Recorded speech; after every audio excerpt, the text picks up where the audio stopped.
So, ito na nga guys yung ating lulutuin na ampalaya. So, meron tayo dyang ampalaya at meron tayong dyang chinap na malunggay. Meron tayong egg at meron tayong harina, century tuna, ayan, sibuyas sa bawang, syempre ang ating magic sarap tsaka yung ating paminta. Let's go guys. Luto tayo guys. So, dito nga guys ay imimix na natin yung ating mga ingredients sa ampalaya. Siyempre ang ating century tuna.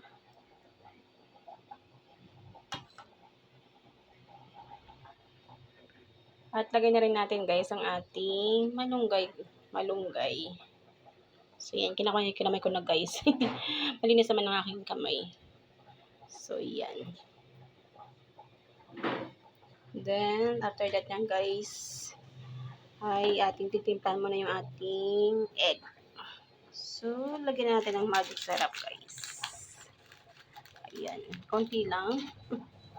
Siyempre, pamintang powder. Ayan, para maiba naman guys ang ating luto sa ampalaya. Isang araw kasi, beef with ampalaya yung niluto ko.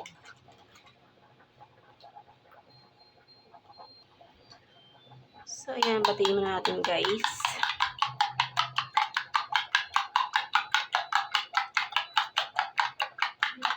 Para kasi may lasa na siya pagka i-mix natin sa ampalaya. So, ayan guys. After nyan ay ilagay na natin dito sa ating mga pinaghalong ingredients sa mga ampalaya guys. Ayan. Pasensya na guys at madaling sa aking kusina. Ayan. Halo-haloin lang natin guys. So, maglalagay na rin tayo ng ating harina sa ating ampalaya. Ayan. So, ilagay na natin guys ang harina. Ayan, 1/4 cups guys to. So, ayan. Mix lang natin guys ng maayos.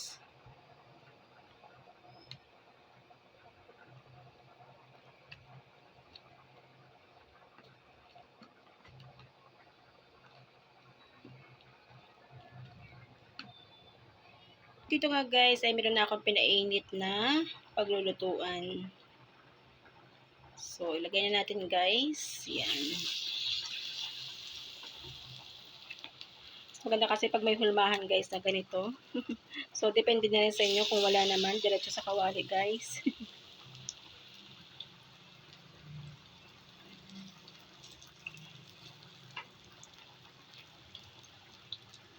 O, diba? Meron kaya tayong natutunan ngayong araw na to.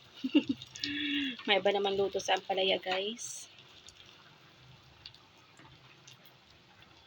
Yan, lagyan natin yung 4 na hulmahan.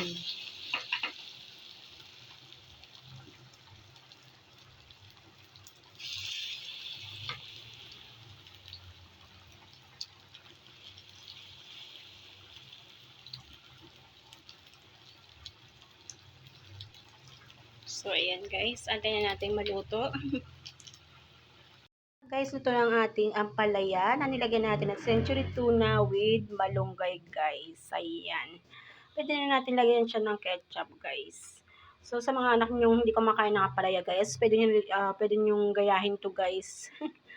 Ayan. Lagyan natin ng ketchup guys. Ayan. Meron na tayong ulam na masustansya guys. So, yan.